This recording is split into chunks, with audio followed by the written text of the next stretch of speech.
एक बात बहुत अच्छे से अपने भीतर उतारिए।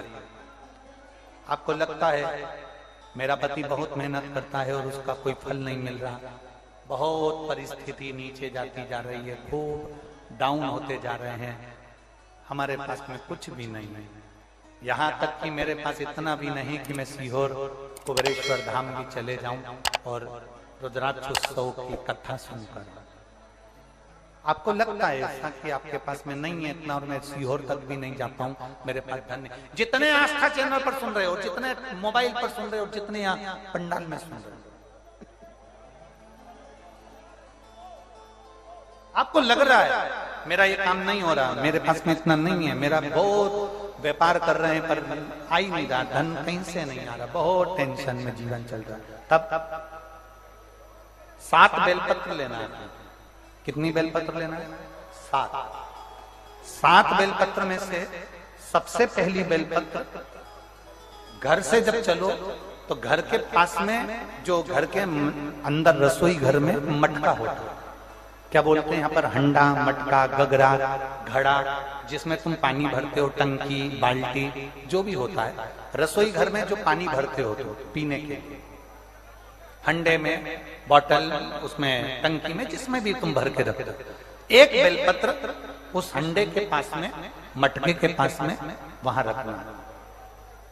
घर से उसी मटके में से एक पानी लेना है, उसी हंडे में से एक लोटा जल लेना है, उसको लेकर जाना है। एक बेलपत्र वहां रख दी, बची कितनी? 6 बेलपत्र में से चलते चलते एक बेलपत्र पानी लेकर जब जाओ तब एक बेलपत्र बेलपत्री के वृक्ष के नीचे बेलपत्र चढ़ा के उस पर जल चढ़ा दो। 6ठी बेलपत्र, जल को पूरा मत चढ़ाना, जल लेकर चढ़ाना। 5वें नंबर की बेलपत्र नंदीश्वर के पास में, जिस नंदी का पांव ऊपर की ओर हो, एक पांव नीचे दबा रहता है, पांव ऊपर वाले पांव के पास में एक बेलपत्र रख देना। 5वें नंबर की बेलपत्र वहां रख दीजिए। 4थे नंबर की बेलपत्र अशोक सुंदरी वाली जगह, हमने कई बार आपको अशोक सुंदरी का स्थान बताया। ये जलाधारी, यहाँ जो बीच में से जल बहता है, बीच में एक मोटी लाइन होती है, अशोक सुंदरी। 4थे नंबर की बेलपत्र यहाँ रख दीजिए, थोड़ा सा जल समर्पित कर दीजिए। 3रे नंबर की बेलपत्र यहां बैठकर जल चढ़ा रहे हो तो यहां रखो, यहां बैठकर जल चढ़ा रहे हो तो यहां रखो, यहां बैठकर चढ़ा रहे हो तो यहां रखो, मतलब पार्वती जी का जो हस्तकमल है उस पर रखना है और उस पर जल चढ़ाना। 3रे नंबर की। 2रे नंबर की बेलपत्र शंकर भगवान का जो शिवलिंग है उसके ऊपर बेलपत्र को रखना है। बेलपत्र की जो डंडी है, आप बैठे हो वहां पत्ती का मुंह होना चाहिए, डंडी का मुंह तुम्हारे ठीक विपरीत। बेलपत्र यहां रखें। 2रे नंबर जल चढ़ाएं। एक बेलपत्र जो 7वें नंबर की है, उस बेलपत्र को जो जलाधारी है जल चढ़ाने वाली, उस जलाधारी का स्पर्श कराएं और उस बेलपत्र को वापस लेकर उसमें से थोड़ा सा जल उस जलाधारी में डाल दें। उस बेलपत्र को जो 7वें नंबर की बेलपत्र है उसका स्पर्श केवल जलाधारी को कर बाबा से विनती कर उस बेलपत्र को किसी भी दिन आप अपने घर में लाकर रख लो और कुबेरेश्वर धाम आप आना चाहते हो, बाबा से विनती कर आना, बाबा ऐसा धन देना कि मैं वहां जाकर लोगों को पानी पिला सकूं, बिस्कुट खिला सकूं, ऐसी कृपा करना। 7 मार्च को कथा प्रारंभ होगी कुबेरेश्वर धाम की। 5 मार्च के पहले मेरा बाबा तुम्हारी झोली जरूर भरेगा और तुम्हें कुबेरेश्वर धाम जरूर बुलाएगा, पक्का। ज्यादा दूर का नहीं सोचना, नजदीक। 7 बेलपत्र का उपाय, 7 बेलपत्र का उपाय शिव जी का एक आनंद फल प्रदान करना। पहली परिंडे के पास, 2री बेलपत्र के वृक्ष के नीचे, 3री नंदी के यहाँ, 4थी अशोक सुंदरी के यहाँ, 5वीं पार्वती जी के यहाँ, 6ठी भगवान शंकर के ऊपर, 7वीं जलाधारी का स्पर्श कराकर वापस।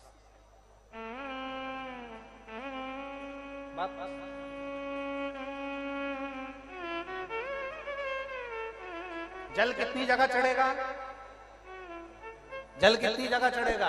केवल 5 जगह पर, एक बेलपत्री के पेड़ के नीचे, दूसरा सुख सुंदरी की जगह, तीसरा पार्वती जी की जगह, चौथा शिवलिंग के ऊपर और 5वां जो जलाधारी है ऊपर, उस 5 जगह पर एक ही लोटे में से थोड़ा थोड़ा जल वहां चढ़े और बाबा से विनती करना है आपको, बाबा मेरा ये दुख है आप मिटा दें, बाबा मेरा ये कष्ट है समाप्त करना, बाबा मुझे सीहोर पहुंचना है, कुबेरेश्वर धाम जाना है, रुद्राक्ष उत्सव में लोगों को भंडारा खिलाना है, बाबा इतनी झोली भरना मेरे दाता, मैं स्वस्थ होकर कुबेरेश्वर धाम की धरा पर पहुंच सकूं। ऐसी कृपा उससे विनती करो, विनय करो, निवेदन,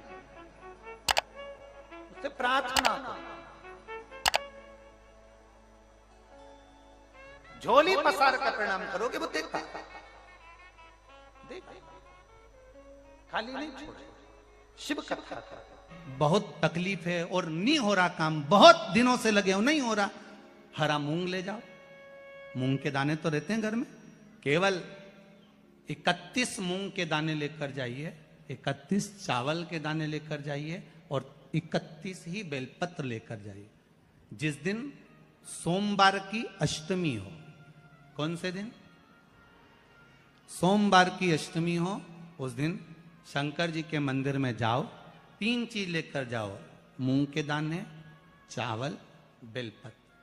चावल जो 31 लेकर गए हो अपनी कामना कर कर शंकर जी की देहली पर रख दो, चौखट पर कहीं पर भी एकांत में उसको रख दिया जाए। मूंग के जो दाने लेकर गए हो 31, वो नंदी के पास में, जो नंदी का पांव ऊंचा रहता है उस पांव के पास रख दीजिए। और जो 31 बेलपत्र लेकर गए हो वो 31 बेलपत्र अशोक सुंदरी वाली जो जगह है, आपको पहले बताया है कथा में, अशोक सुंदरी जी का स्थान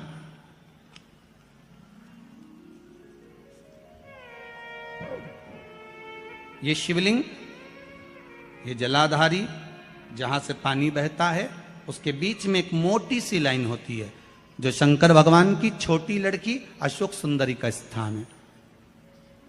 शिव जी के 13 बच्चे हैं, 13 बच्चे में सबसे छोटी लड़की अशोक सुंदरी यहीं पर विराजमान होती है जहां से पानी नीचे गिरता है।